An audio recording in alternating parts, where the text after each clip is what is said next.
en necesidad y también, Señor, aún teniendo, no te olvidamos, Padre.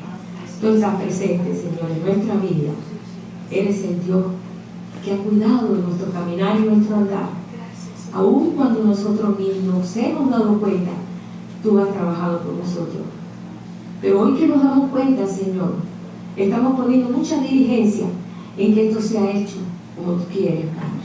Cuidando nuestros pasos, cuidando el camino en el cual, Señor, tú has trazado de antemano, para que todos caminemos por ese camino que lleva a la vida. Y te damos gracias por la vida abundante, Señor, que tú nos has dado. Y esa vida, Señor, que nunca se acaba. Gracias por esa vida eterna, Señor. Te damos gracias porque hay esperanza en tu pueblo, un pueblo lleno de esperanza. No un pueblo, Señor, desanimado, sino un pueblo lleno de esperanza, porque hemos esperado un Padre que verdaderamente nos ama. Te damos gracias, Señor, en esta mañana. Y declaramos, Señor, en los cuatro vientos que tú eres el Dios proveedor. Que no nos pagamos, Señor, en las limitaciones nuestras, sino que tenemos a ti. Vemos como tu mano se abre cuando no se abre ninguna mano, pero la tuya sí se abre, Señor. Por esa razón te damos gracias, Señor, en todas las cosas que hemos pasado, pero tú has sido fiel, siempre fiel, Señor.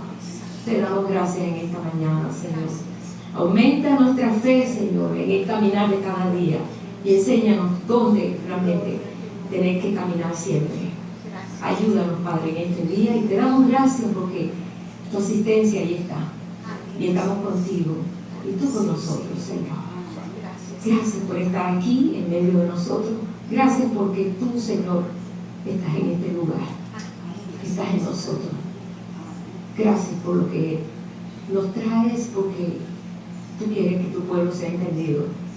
Te pedimos en esta hora, Señor, que seas tú aquí, el Maestro de Maestros. Gracias en el nombre de Jesús. Amén. Gloria a Dios.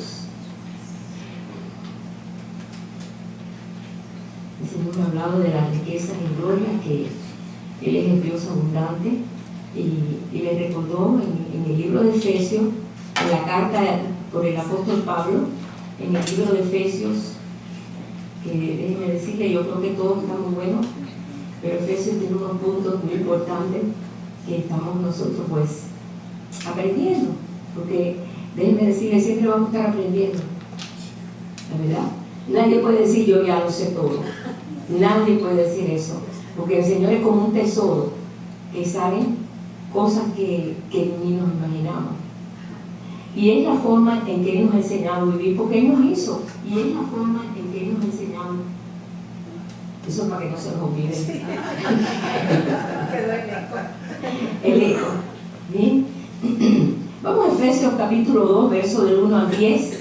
Efesios 2, del 1 al 10. Y hoy vamos a hablar sobre las abundantes riquezas del Señor, que es como un tesoro. El tesoro es escondido. ¿Sabes que los tesoros se esconden? Me recuerdo cuando viví en una de las ciudades más antiguas de Cuba, donde conocí al Señor y donde conocí a mi hermana Loida, que fue la que me llevó a la iglesia. Allí esa es una de las ciudades primeras que edificaron en Cuba, muy antigua. Y la gente escondía los tesoros en las paredes, que tenían como 14 pulgadas de ancho. La casa de nosotros, que era de una condesa, que rentamos en $40 al mes, y era un palacio que tuvimos 2 semanas limpiándolo porque había por donde quiera murciélagos y los restos de murciélagos. Era una casa abandonada, pero hoy es un museo arqueológico. Hoy está precioso porque lo arreglaron todo, pero bueno, y se encontraron muchos tesoros en las paredes de muchos lugares allí, porque allí daban los piratas también, aparte de los españoles, escondían los tesoros en las paredes. Y yo no sabía que mis vecinos de enfrente, o de a un lado de la casa, ahí había encontrado, después que nos fuimos, se cayó una parte de la pared y eran cientos de monedas de oro. Cientos de monedas de oro que estaban en la pared. Digo, caramba, qué pena que no estamos por allí. Tuvieron que dársela al gobierno, porque se supone que todo eso son pues nadie se puede. ¿Dónde vas a cambiar una moneda de oro en Cuba? ¿Dónde? Que no se entere que es una moneda española del tiempo de España. Pero así es, los secretos, o sea, los tesoros se escondían muy bien. En México encontraron muchos tesoros, muchísimos tesoros. En Israel que están excavando, hay más de 200 excavaciones, donde quieren excavaciones, han encontrado cosas, tesoros, monedas antiguas, de muchísimos años atrás, del tiempo del rey David. Imagínense, cosas así ricas, ricas, que ahora lo tienen el museo de cosas que se han encontrado, cosas de mucho valor, muy antiguas, porque los tesoros se esconden, pero entonces hay que buscarlos, y el Señor está mostrando su tesoro, pero hay que buscarlo. Y la palabra más, no es mágica, yo no uso esa palabra, sino la palabra más importante, la acción más grande es la fe, el creer, no por las circunstancias que vives, porque tú vives una circunstancia y eso te toma toda tu mente, toda tu fuerza y toda tu atención cuando estás pasando por una tribulación, ¿no es cierto? Te levantas y todavía estás pensando en la tribulación, te acuestas pensando en la tribulación y todavía sueñas con la tribulación. O sea, eso te ocupa toda tu mente. Pero sin embargo, el Señor lo que muestra y lo que dice, que la fe es la que debe minar nuestra mente, porque nuestro corazón, ahí está, es la acción de Dios. Y por esa razón el Señor enseña muchas cosas a través del libro de Efesios, y yo quiero leer el capítulo 12, en el verso 1 al 10, donde dice: y Él nos dio vida a vosotros cuando estabais muertos en vuestros delitos y pecados, en los cuales anduvisteis en otro tiempo siguiendo la corriente de este mundo, conforme al príncipe de la potestad del aire, el espíritu que ahora opera en los hijos de desobediencia, entre los cuales también todos nosotros vivimos en otro tiempo en los deseos de nuestra carne, haciendo la voluntad de la carne, la voluntad de los pensamientos, y éramos por naturaleza hijos de ira, lo mismo que los demás. Recuerden que Él está hablando sobre todo a gentiles, porque esto fue ya en una nación gentil, aunque también le está hablando también a los judíos y gentiles, pero solamente para poner ese punto. Pero Dios, que es rico en misericordia, por su gran amor con que nos amó, aun estando nosotros muertos en pecado, nos dio vida juntamente con Cristo, porque por gracia somos salvos. O sea, de gratis. Esto nadie ha pagado para poder ser salvo. No hay forma, no hay manera, así no es. Aunque hicieron cosas así muchos años atrás. Por ejemplo, mi tío tiene un cuadro en la pared allá en Cuba, donde dice que tiene la salvación, la compró en la Iglesia Católica. Pues sí, es la forma en que pues ellos creen que es así, pero no hay nada que tú puedas comprar de Dios, nada, porque por gracia somos salvos. Y Él lo pone aquí así. Dios quiera que algún día le pueda decir a mi tío, eso, quítalo, porque no es así, no es así. Yo imagino que Él ya no tiene de adorno, porque ya no creo que piense en eso, ¿verdad? Así que, pero que el Señor me dé esa gracia para decirlo y que lo crea, ¿verdad?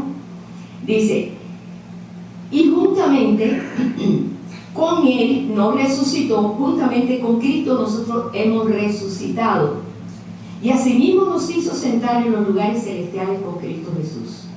De la misma forma, nos hizo sentar con Él. ¿Verdad que estamos aquí sentados en 1845 Donaldson, San Antonio, Texas?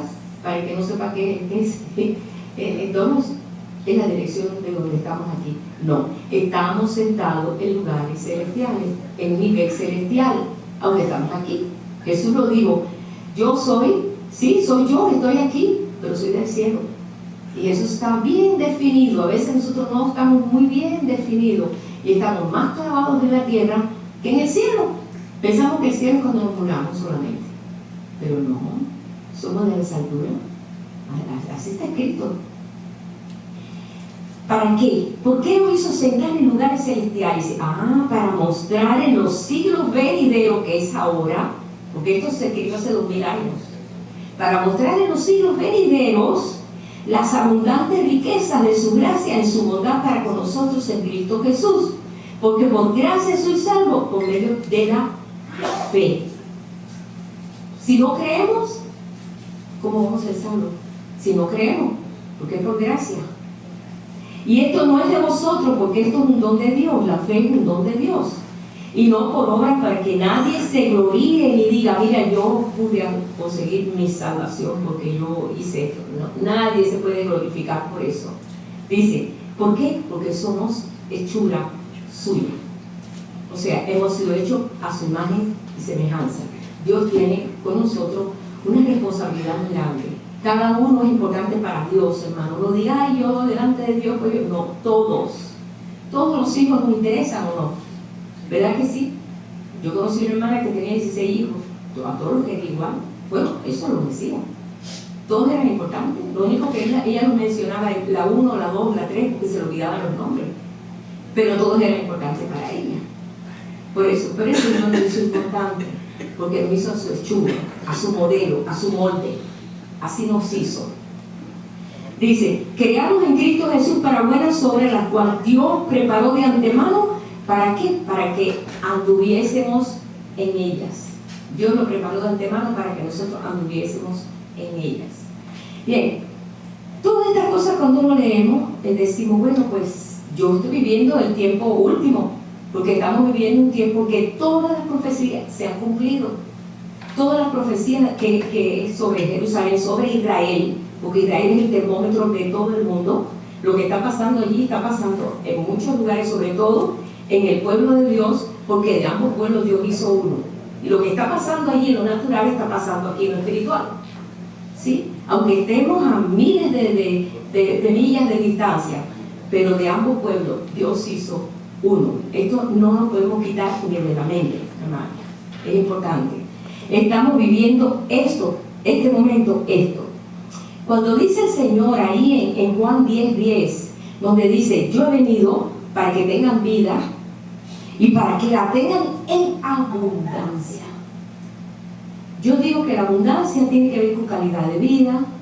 Por esa razón el Señor vino y puso muchas cosas en orden, y Él sanaba ciegos, levantaba ojos, leprosos, las enfermedades que predominaban en ese tiempo, porque ya la lepra, ya no se oye hablar de gente leprosa, ¿verdad? En Cuba hay un leprosorio todavía. No sé qué función tiene, pero siempre había un hospital un leprosorio. Ahora, es una enfermedad bastante erradicada de este sistema aquí americano, por ejemplo, no sé, en otros países, como en África, en otros lugares que no tienen toda esta dinámica, o no han podido, no sé. Pero bueno, en ese tiempo, esa era la enfermedad que más predominaba. Y se tenían que ir la gente a las cuevas. Más sin embargo, el Señor sanó todos aquellos que tenían lepra, que se acercaban como aquellos 10 leprosos, los sanó. Y todos que venían, que estaban desahuciados, los sanó.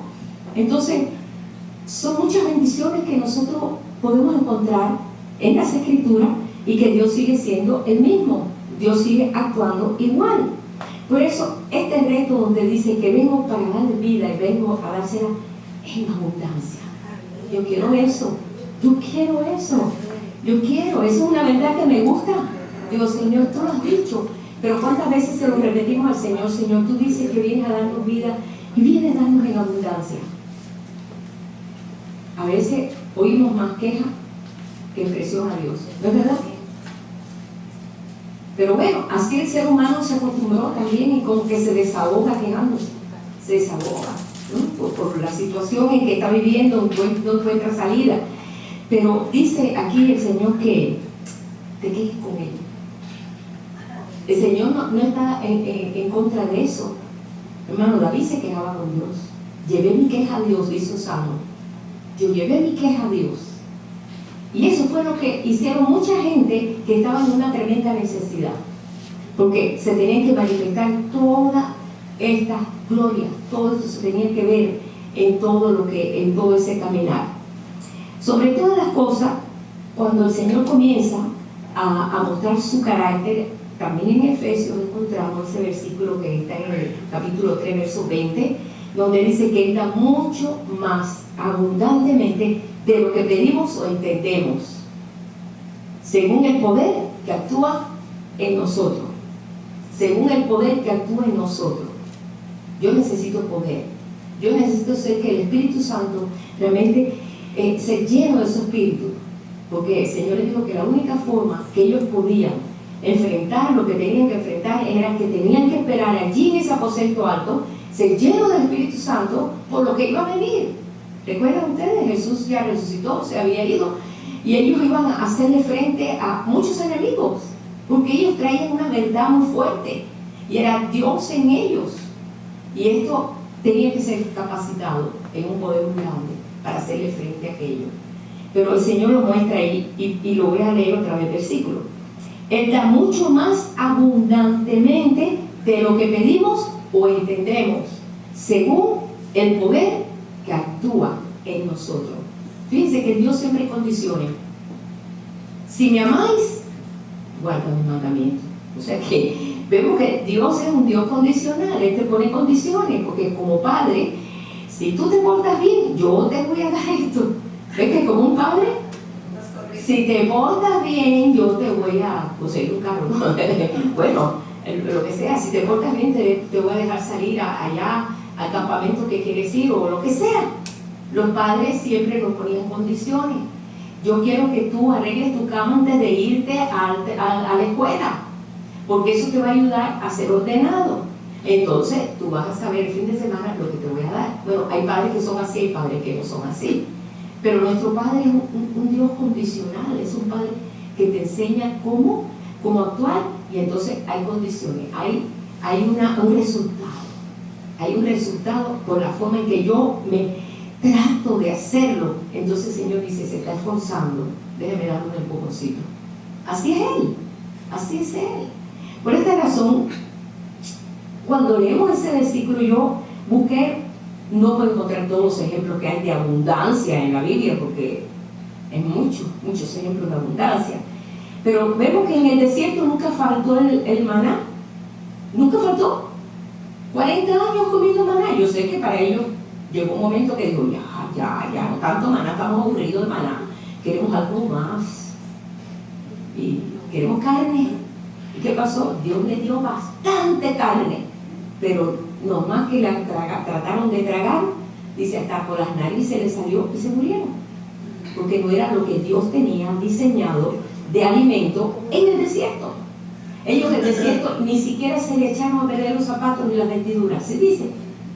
En el desierto ellos, dice, allí no hubo enfermo, dice, Él sanó a todos, pero le dio un menú que no era de gusto de muchos, pero no faltó el menú. Por 40 años se mantuvieron vivos ellos y se mantuvieron listos para entrar a la tierra prometida.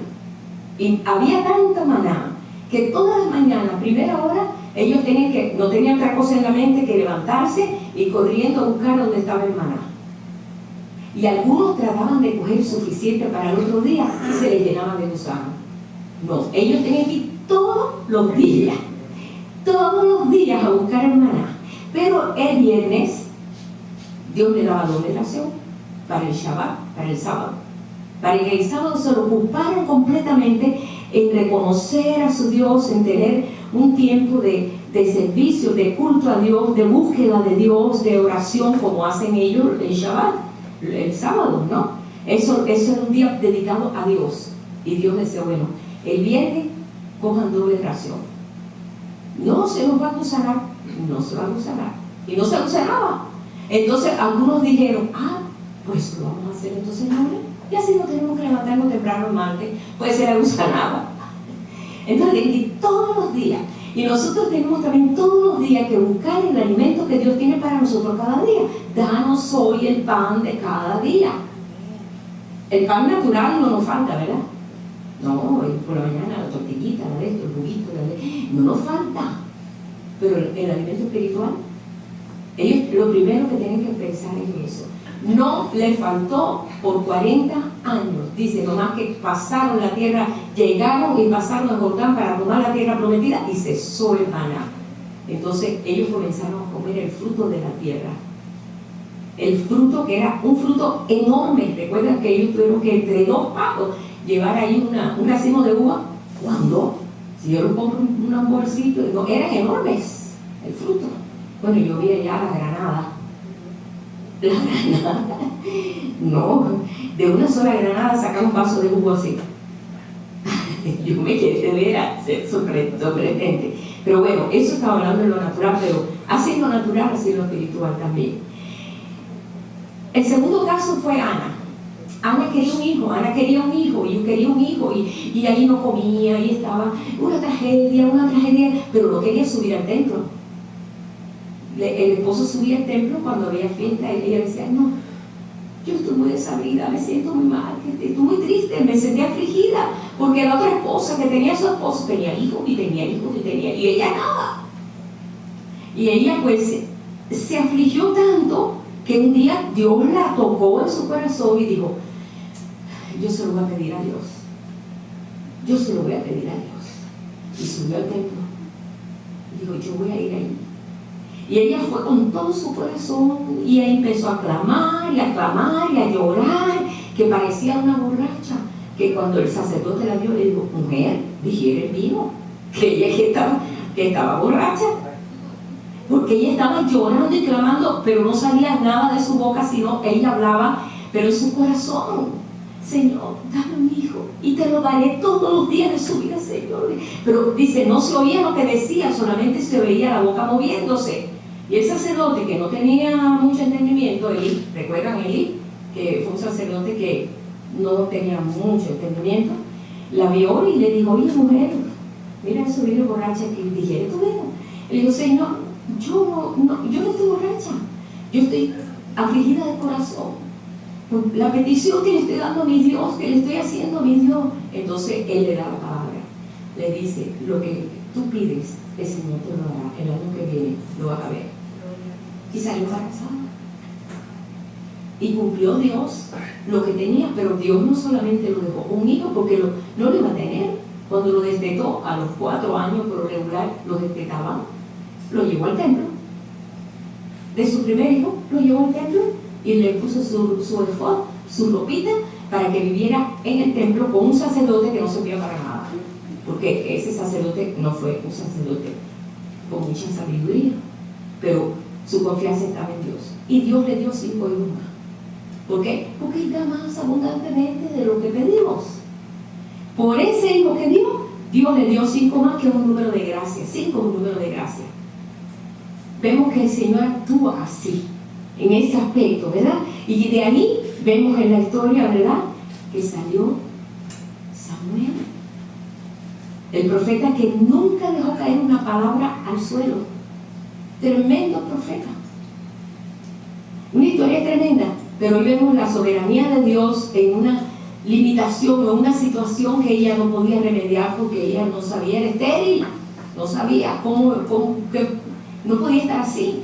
Pero Dios le dio esa bendición. Esto es un ejemplo que Dios deja aquí en las Escrituras para que nosotros veamos que sí se puede. Sí se puede. El Señor lo puede hacer, pero cuando vamos a Él.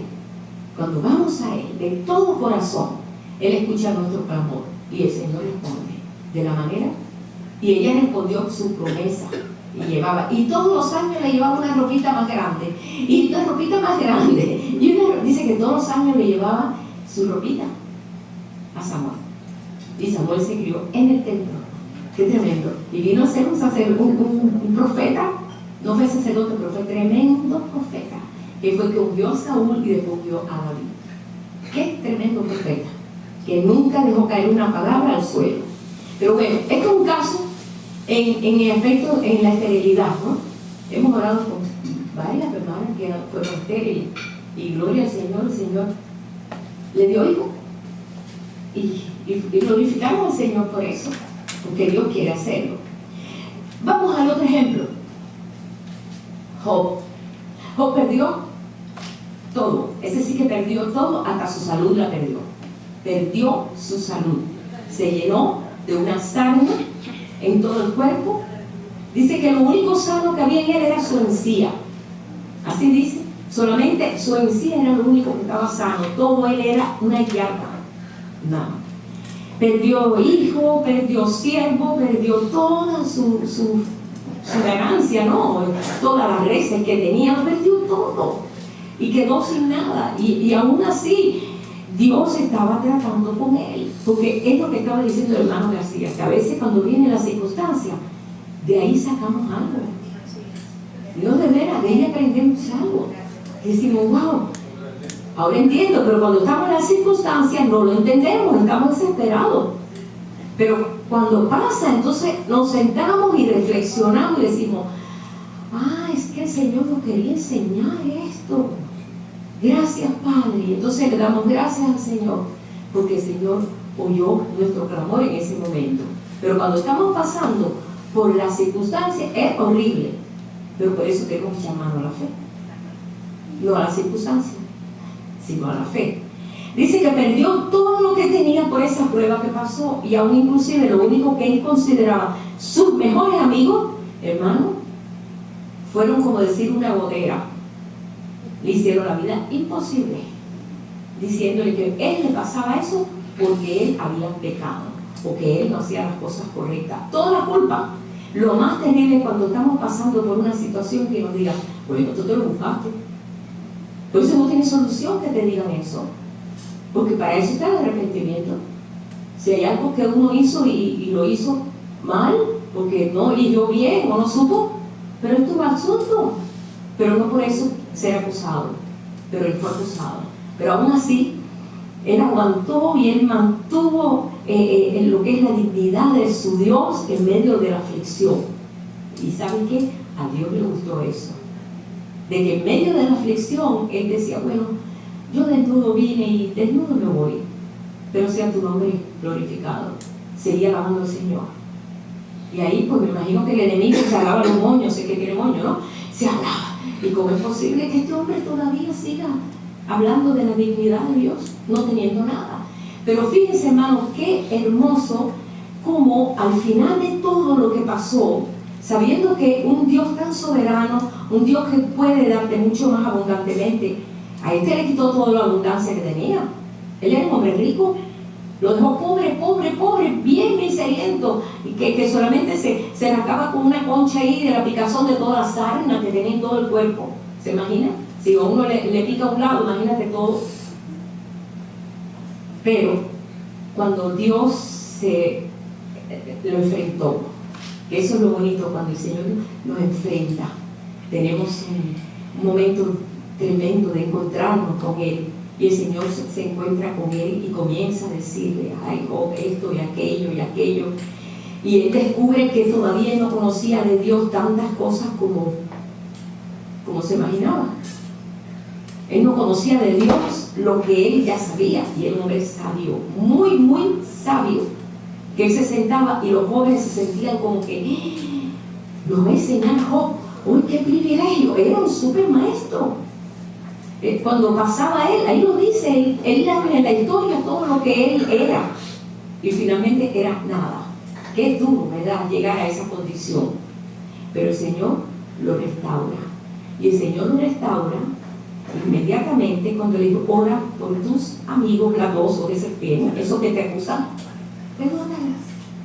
perdónalos, y que ellos hagan una ofrenda, y que ellos pues reconocieron que actuaron mal, que hablaron mal en esa forma, y pudo pasar por ese proceso. Entonces el Señor comenzó a reponerle todo, pero el doble, porque Dios da mucho más abundantemente de lo que recibimos. Tenía 10 hijos, se murieron los 10, y Dios le dio, como volvió a darle 7 hijos, y las 3 hijas más bellas de toda la tierra.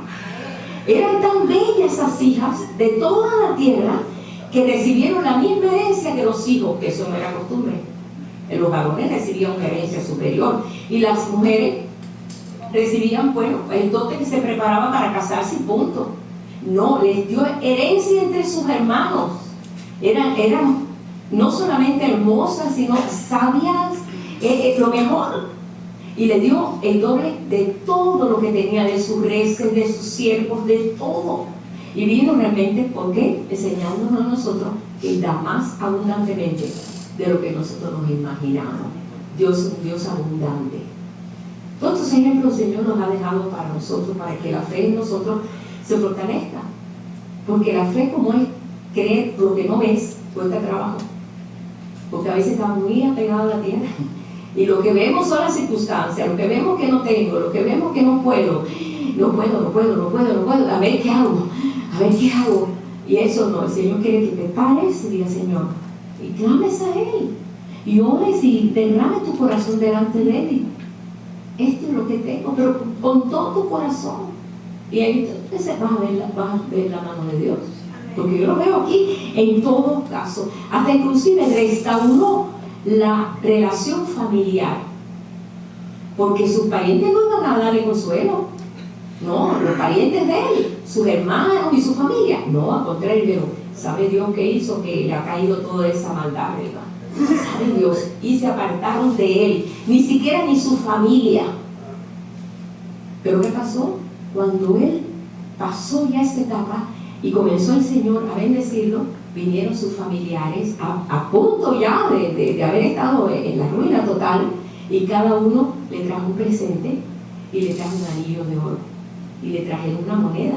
Cada familiar fue a consolarlo. Ahí lo dice la Escritura, léanlo al final de Job, el último capítulo de Job. Llegó la familia a consolarlo cuando más necesitamos nosotros que la familia nos consuele, porque son la sangre nuestra, ¿no? Ni ellos se acercaban, pero Dios tocó el corazón aún de los familiares. Se acercaron y lo consolaron y le dieron un anillo de oro. Hermano, un anillo de oro en aquel tiempo no era un anillito de estos que usamos nosotros de 14 quilates 20. No, es un anillo de oro. Ajá. Y no solamente eso, dice, y una pieza de dinero. O sea que aún restauró la relación, porque Él da más abundantemente. No te va a dar dinero y no te va a dar, no, la relación también es importante para todos nosotros. Y no solamente eso, le dio vivir hasta 4 generaciones. Fue tatarabuelo. Dio hasta su 4ª generación. Qué tremendo, ¿verdad? ¿Qué más es eso? Calidad de vida, a pesar de lo que pasó. Ahora, otro caso, era Elías. Elías se vio solo, con una responsabilidad muy grande y una amenaza de muerte. Y dijo, Dios mío, me quiere matar, Jezabel me quiere matar. Y había enfrentado muchos enemigos y se asustó con esta mujer. Era la esposa del rey Acab, que fue el peor rey que hubo en Israel. Y él pensó que él era el único y se fue corriendo hasta el monte Horeb, que es el monte Sinaí, se llama también Horeb. Y se fue allí y estuvo 40 días. Recuerden la historia, le hemos dicho varias veces que vino un ángel y le dio una torta y comió y le dio fuerza para correr 40 días más y 40 noches. Y llegó al monte Horeb y ahí se cerró una cueva y dijo, aquí me muero. Y Dios le apareció. ¿Y qué te pasa, Elías? ¿Qué haces ahí metido en la cueva? Ay, Señor, tú sabes que no más que quedo yo solito, el único profeta en todo Israel. Y tengo que esconderme porque me quiere matar a Jezabel. Y le dijo, mira, Elías, hay 7,000 todavía que no han doblado las rodillas a Baal. Hay 7,000 mejores que tú. Entre ellos estaba Eliseo. Entre ellos 7,000 estaba Eliseo, que fue un hombre que hizo la doble porción y fue tremendo. Casi todos los milagros que hizo Eliseo tienen que ver con la abundancia de Dios. ¿Saben eso? Estaba mirando y veo, ay, pero si Eliseo fue usado para dar más abundantemente por la palabra de Dios. Y le dijo, mira, no te preocupes, hay 7,000 mejores que tú, que no han doblado su rodilla a Baal y que me adoran a mí. Así que mira, prepárate, ve y unge al rey de Asiria, ve y unge al rey de Israel, ve y unge un siervo que te acompañe, ve, y empieza a decirle lo que tiene que hacer. Y Elías se llenó de fuerza y no tuvo miedo, porque cuando Dios nos habla, se nos da miedo. Así es. Porque el miedo apaga completamente la fe. Te da miedo, ay, ¿qué va a pasar ahora? Si pasa esto, y el miedo te neutraliza y ya no sabes qué vas a hacer. A mí el miedo me paraliza. A mí me paralizó una vez el miedo, que vi a alguien en la ventana de mi baño, alguien muy negrito, nada más que se veían los ojos y la boca. Y me asustó tanto que por poco yo pierdo a Pablito. Yo estaba embarazada, me dio que llevar hasta el hospital. El susto tan grande me paralizó, no podía hablar ni nada, me asusté, nunca pensé que pudiera pasar eso, ¿no? Y yo me di cuenta cómo el miedo paraliza, que no me salía ni la voz para gritar a alguien, de que mirara que había alguien ahí, ¿no? Y gracias a Dios, bueno, pues me recuperé, pero yo tuve que ir al hospital con dolores. Por poco tengo que estar por poco no me quedo sin hijo. El susto puede hacer tantas cosas, el miedo puede hacer tantas cosas, que realmente pues tenemos que vencerlo, porque el amor echa fuera todo el temor. Pero el amor y la fe tienen que venir juntos, ¿sí? Y que bueno, Señor, gracias porque tú tienes control de todo, tienes control de todo. Y de ahí vemos en la historia cómo que pasó. Pues Dios proveyó, y proveyó para tremendos profetas y hizo cosas tremendas, en la historia de Elías, ¿recuerdan? Hasta escuelas de profetas que había, ¿recuerdan? Que estaban ahí en Jordán, ya se iba Elías, y ahí estaban muchos profetas. ¿De dónde salieron? Pues Dios trabajó con ellos también, porque Él da más abundantemente de lo que pedimos. Siempre Dios es así. En el tiempo de Eliseo fue muy usado para dar cosas abundantes a través de Dios. Yo me puse a mirar toda la vida de Eliseo y veo que él funcionó en esa área tremendamente. Y él estaba pasando por el frente de una casa de una viuda que había perdido su esposo y tenía 2 hijos. Pero como se quedó tan endeudada, ahí le estaban pidiendo a los hijos como esclavos por el valor de lo que ella debía.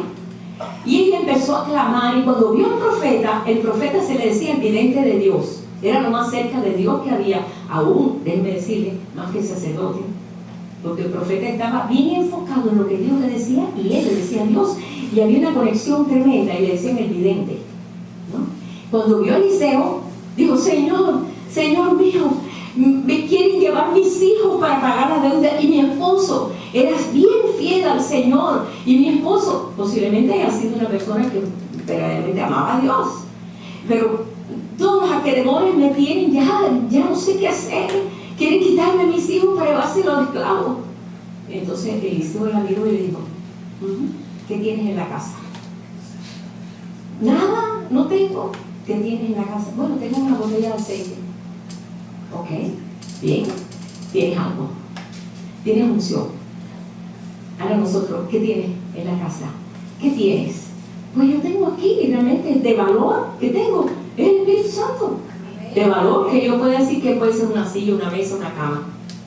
Eso es nada. Viene un fuego y se acaba todo.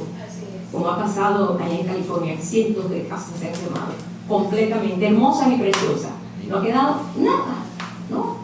¿Qué tienes en casa? Pues un pomo con aceite, dice, suficiente para la provisión de Dios. Ve y pide vasijas a todos los vecinos, pero no pocas, pide muchas vasijas. Y yo me imagino que mandó a los hijos, ¿verdad? Y mandó a buscar vasijas. Enciérrate tú en tu casa con tus hijos y comienza a llenar esas vasijas del aceite de la botella. Ella hubiera dicho: óyeme, pero es imposible, ¿cómo se una botella? No, le creyó al profeta. Le creyó al profeta, pero le dijo: enciérrate en la casa. Porque si viene la vecina al lado y dice: oye, vecina, tú estás loca, ahí la fe se cae. ¿Cómo tú vas a llenar con una sola botella tantas botellas que tienes ahí?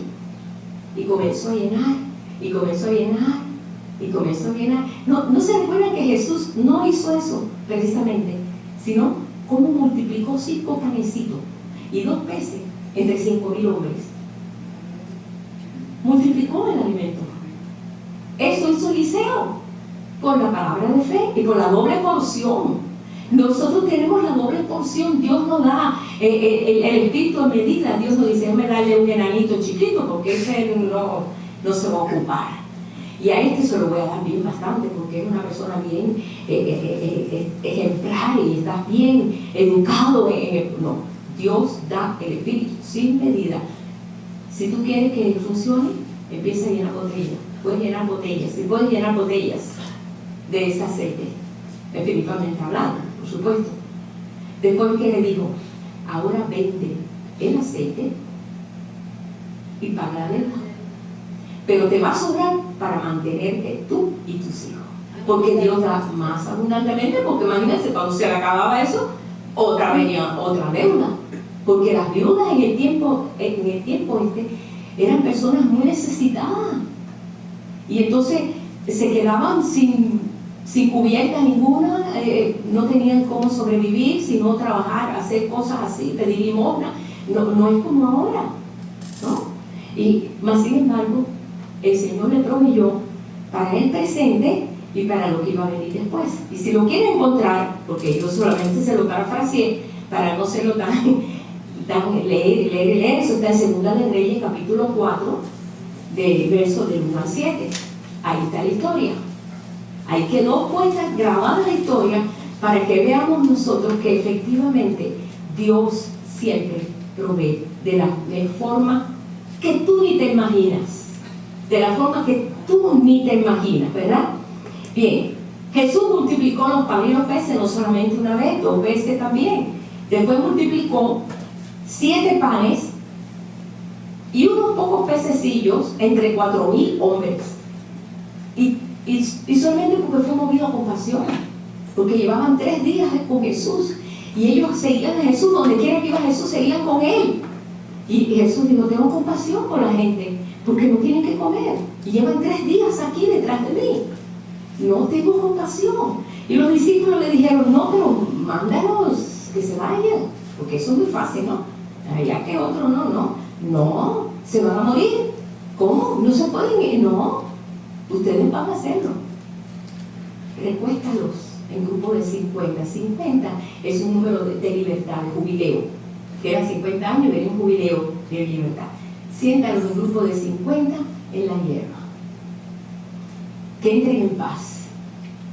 Tráiganme los 5 panes y los 2 peces. ¿Qué iba a hacer este? Los discípulos no sabían eso. Los discípulos no habían tenido esa experiencia. ¿Qué iba a hacer el Señor con estos 5 panes para tanta gente? Y el Señor comenzó y dice: denle ustedes de comer.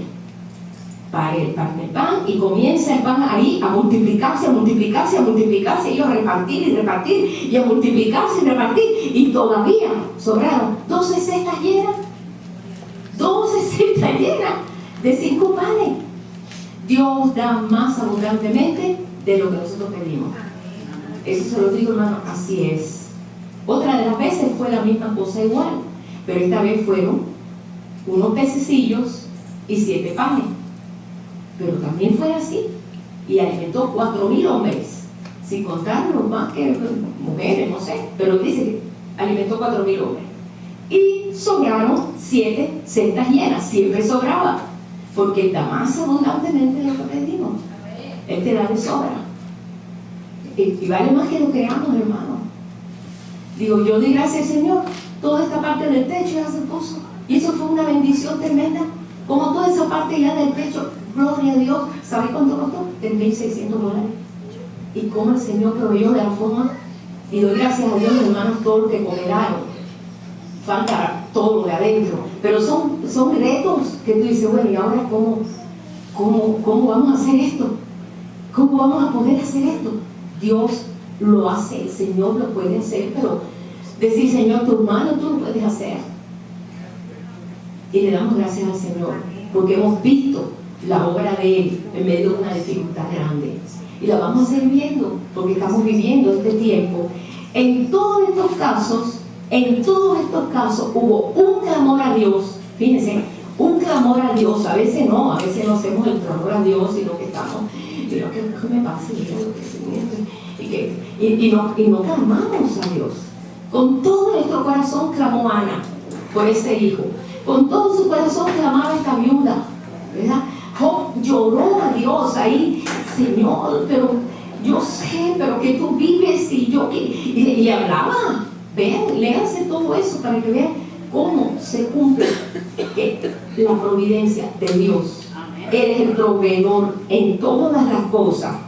Y al último caso fue también Eliseo. Qué casualidad. Yo veo que este profeta, el Señor lo usó mucho en este asunto de que conocieran al Dios abundante. El profeta Eliseo representa el mensajero de este tiempo. El que recibe la doble porción, el que es hijo, porque sabemos que somos hijos, ¿verdad? Él recibió la porción de hijo, porque recibió doble porción, que esa es la porción que recibían los hijos. Nosotros no tenemos, hermano, tenemos esa porción. ¿Y qué pasó? Estaba pues en Samaria. Ustedes saben que es Samaria, hemos hablado de Samaria, ¿eh? Ahí llegaron los asirios en Samaria y a tomar la ciudad, y la tomaban. ¿Saben cómo la tomaron? Pues haciendo un sitio donde no podían ni salir ni entrar, y ahí estaban ellos allí y no podía entrar nadie con comida. Se estaban muriendo de hambre, hasta el punto de entre dos familias se cocinaron el bebé. Uno le dijo a la otra: vamos a comernos nuestro bebé y mañana nos comemos el tuyo. Y cocinaron el niño. Y imagínense, cuando esto pasa, entonces la otra, el vecino dijo: ¿me toca a mí dar mi bebé? No, no lo voy a dar, yo no voy a matar a mi hijo. Entonces esa mujer se fue a ver al rey, porque esa mujer no cocinaba a su hijo cuando ella había cocinado el suyo y habían comido las dos familias. Cuando el rey oye aquello, dice: ¿cómo es posible que hemos llegado nosotros como pueblo de Dios, llegar a esta miseria de vida? Si vas a la historia, hermano, hasta el estiércol de animal costaba mucha plata. El estiércol de animal, porque cocinaban con el estiércol. ¿Te imaginas? Y una cabeza de vaca costaba una millonada. Entonces no podían ni comer, no podían nada. Era una situación más horrible ni que la que está pasando en tantos países. Esto es más. Esto fue más todavía. Y el rey dijo: busquen al profeta Eliseo, busquen al profeta. Esto tiene que resolverlo Dios, porque yo como rey, ¿cómo voy a decir maten al niño para que se lo coman? ¿Cómo es posible? Y se rasgó. Dice ahí, vamos a ver, si quieren lo pueden leer, está en Segunda de Reyes, capítulo 6. Ahí está la historia.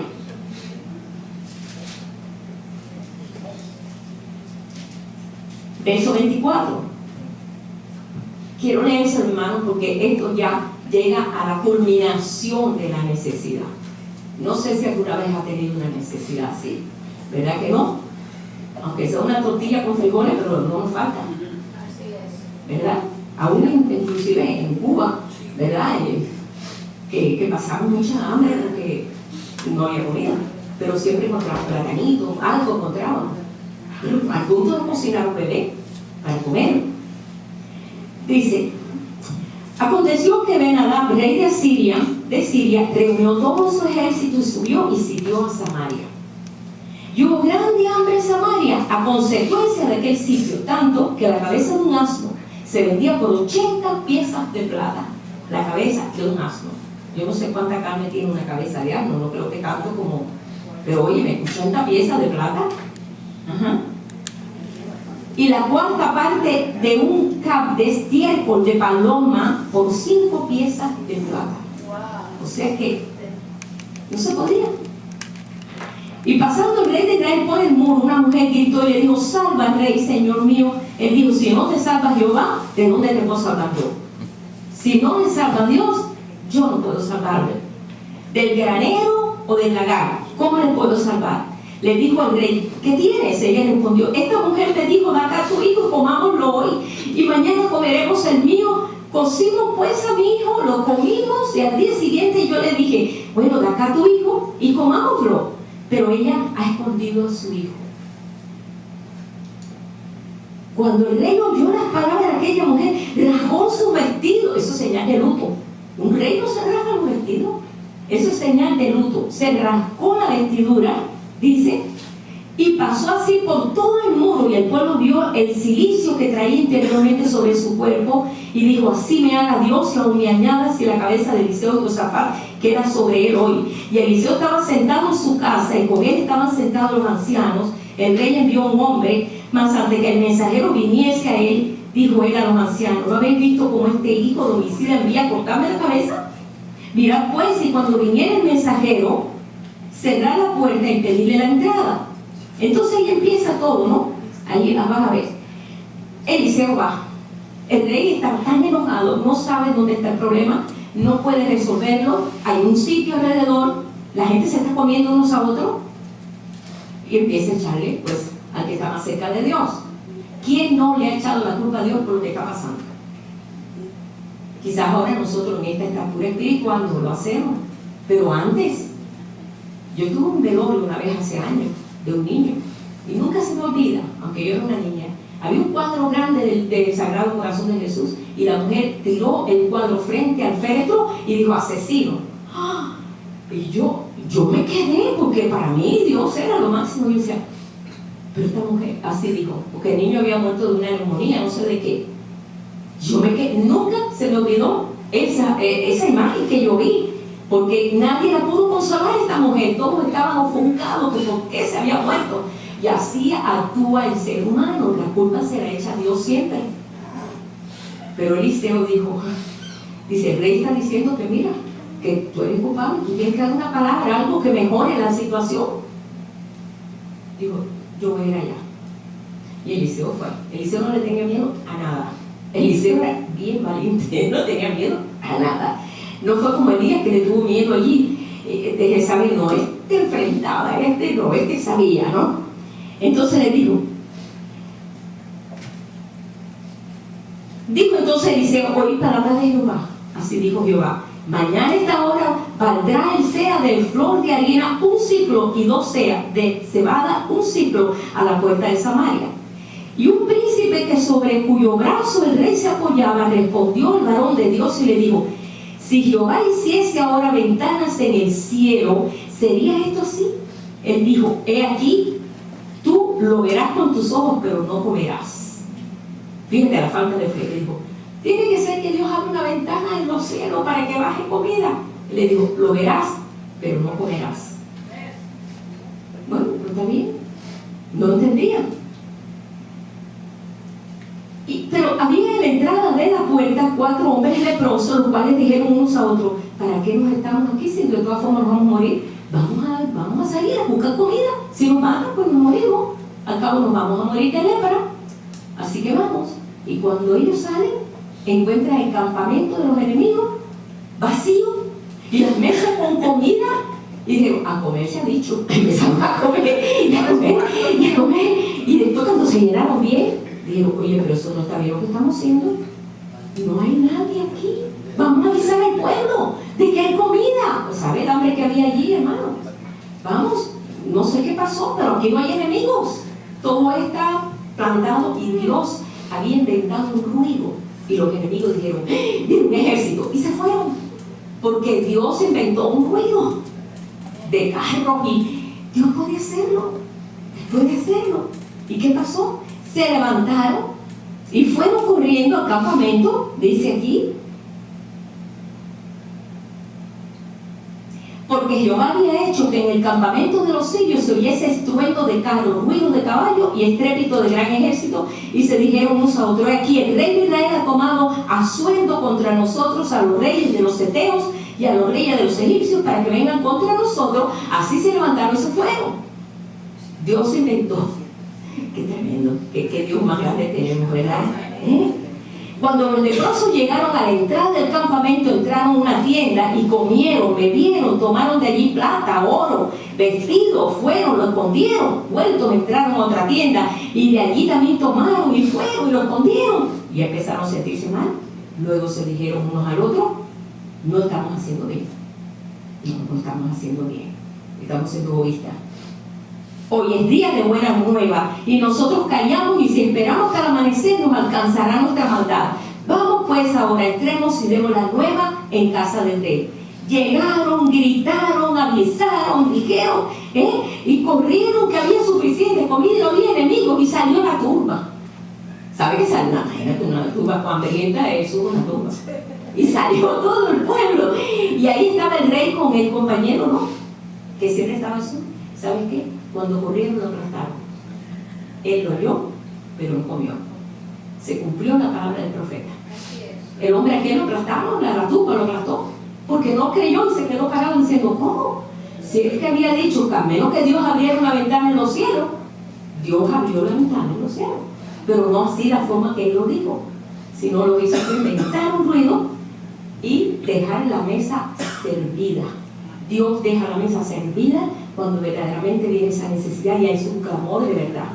Viene un clamor, Dios abre la puerta. ¿Y qué pasó? Se acabó el hambre de Samaria. Y se acabaron los enemigos porque subieron.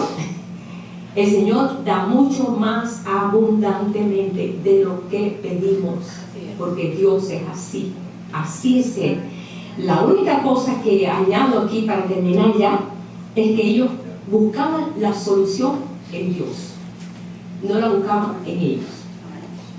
Voy a ver qué hago, qué solución hago yo. Déjale el plan a Él, déjale la estrategia a Él. La parte tuya es clamar: Señor, tú sabes todo, tú sabes que no tengo nada, pero tú eres más que soberano para tomar control de este problema, de esta situación. Yo estaba hablando de Job, cómo hasta hizo que los familiares se reconciliaran con él. Aleluya. Y le dio hasta regalos y todo le dieron. O sea que todas esas cosas nos animan a nosotros. Pero quiero que vean esas advertencias y ahí vamos a quedarnos las advertencias. Primero, ellos confiaron en las promesas de Él. Dios, todas sus promesas son sí y todas son amén, pero tienen condición. Quiere que tú las creas. Quiere que tú las creas. Si tú dices, bueno, déjame ver si Dios funciona así, nunca lo vas a tener. Así nunca lo vas a tener. Bueno, déjame ver si a Dios pruebo con la mano derecha y con la izquierda, a ver qué hago. No lo vas a tener. Tampoco lo vas a tener. Tú realmente plántate, Señor, esta es la situación. Métete, cierra la puerta, como hizo la mujer, la viuda. Cierra la puerta y con el poquito aceite que tú tengas, que tienes mucho, porque el aceite es el Espíritu Santo, representa el Espíritu Santo, tú vas a clamar a Dios de todo corazón. Y tú le vas a decir al Señor: esto es lo que yo clamo a ti, y yo confío en ti, que tú das más abundantemente de lo que pedimos. Y no solamente eso, busca la solución en Él. Busca la solución, hermano. Toda esta gente buscó la solución en Dios. Y Dios le abrió la puerta. Dios lo hizo. Trajo la solución. No solamente eso, sino sintiéndote parte de su reino. Tú eres parte, tú eres hijo de Él. Tú eres hijo. En ti está el Espíritu Santo. No eres cualquier gente. Eres importante para Dios. Eres muy importante. Eres un hijo por el cual la sangre de Él pagó tu precio. El precio de lo que tú costabas. Si tú te pones un precio, yo sé que va a ser muchos millones de dólares. Si tú te pones un precio, pero para el Señor eres más que eso. Entonces, reconoce que tú eres parte de su reino, reconoce que tú eres parte de su pueblo, reconoce que todas las cosas son posibles para Él, aunque tú veas que parece que la cosa está media enmarañada. Pues, Señor, pero yo sigo creyendo, y yo lo sigo creyendo. Mira, yo sé que me imagino que Job decía: me pica, pero tú sigues siendo Dios. Porque él estaba con una sarna en todo el cuerpo, ¿verdad? Esto es obediencia al Señor. Y esto es el ejemplo que yo puedo encontrar, y hay más, pero vamos a terminar ahí porque son muchos ejemplos que vemos la soberanía de Dios en limitaciones. En limitaciones. Tú tienes muchas limitaciones, no te encajes en la limitación, sino di: Señor, tú eres más que suficiente. Tú eres más y yo creo en ti. Yo sé, Señor, que grande es la fidelidad tuya y yo creo que puede ser así. Y yo quiero en esta mañana que nos pongamos en pie y la situación que esté viviendo, tanto mis hermanos a través de internet, siempre tenemos algo atravesado, ¿verdad?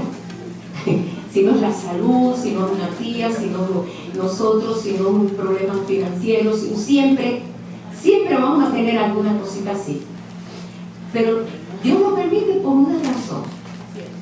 Porque nada pasa, ahí dice, nada pasa que no esté en la soberanía de Él. Pero la solución viene de Él.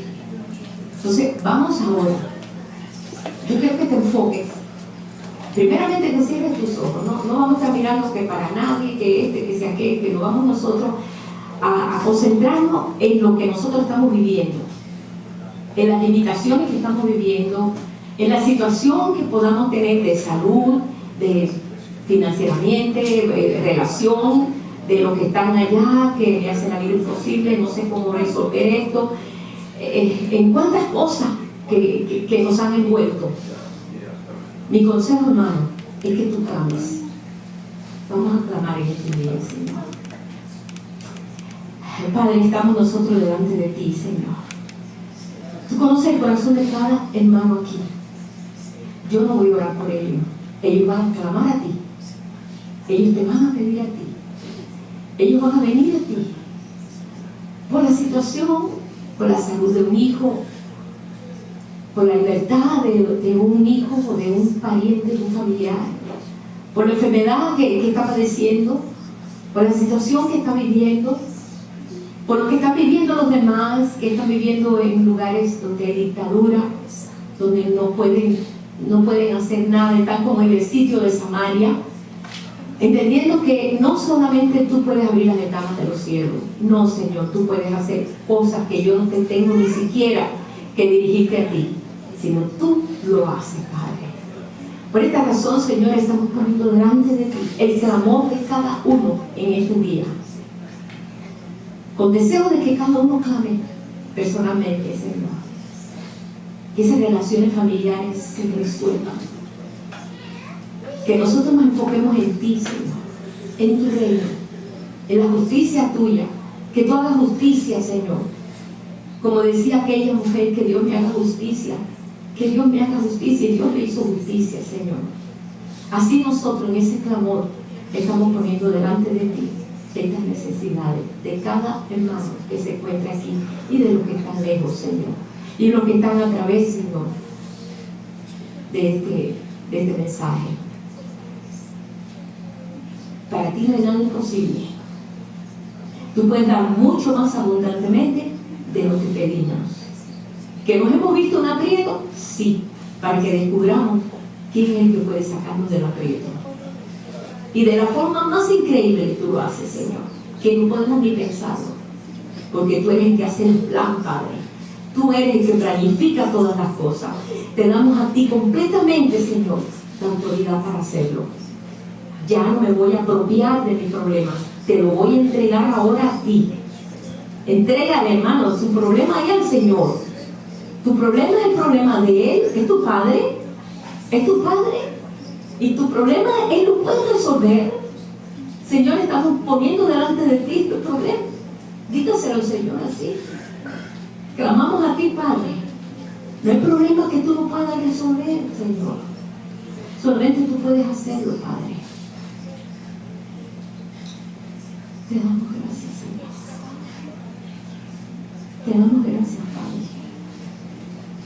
Sé tú, Señor. Sé tú con tu grey, Padre. Sé tú con tu pueblo, Señor. Que cuando derramemos lágrimas sea por gozo contigo, Señor. No por situaciones, Padre.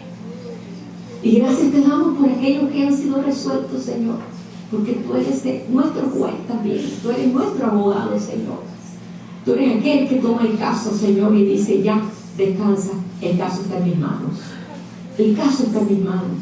Tú eres aquel que lo hace, Señor. Y en esta hora te estamos poniendo delante de ti todas estas situaciones, Señor. Esa nube, Padre, suba, Señor, en tu presencia, Padre. Que tu Espíritu comience a poner orden en todas las cosas, Señor. Que seamos llenos de tu Espíritu, Señor. Oh, gracias, gracias, gracias. Amén.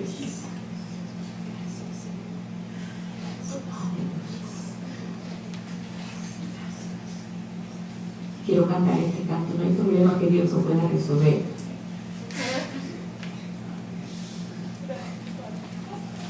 No hay montaña que Él no pueda mover.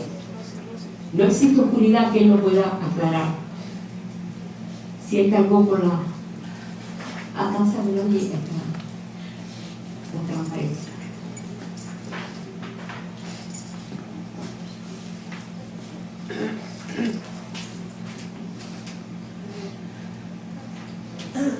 Aleluya.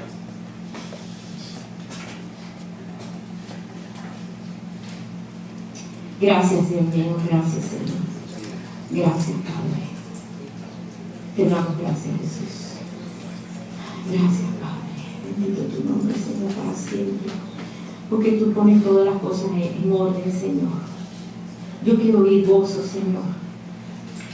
Tu pueblo es un pueblo, Señor, que emana gozo, alegría. Hermosas son tus tiendas, decía aquel profetizando, y lo habían mandado a maldecir a tu pueblo, pero no le salía la palabra esa, sino la de bendecir. Y nosotros estamos bendiciendo a tu pueblo, Señor, en este día. Que seamos parte, Señor, entendidos de este proyecto, Señor. No hay problema que Dios no pueda resolver.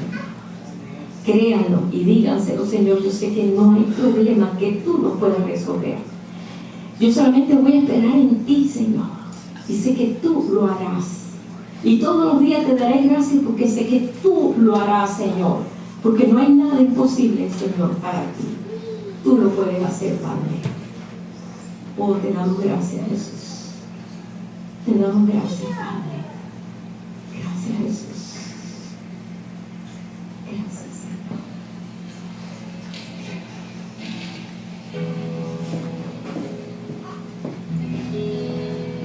No hay problema que Dios no pueda resolver. No hay montañas que no pueda mover. No existe oscuridad que no pueda alumbrar. No hay tormenta que no pueda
hemos tomado, Señor, en tu mano, Padre, toda esta situación, Padre.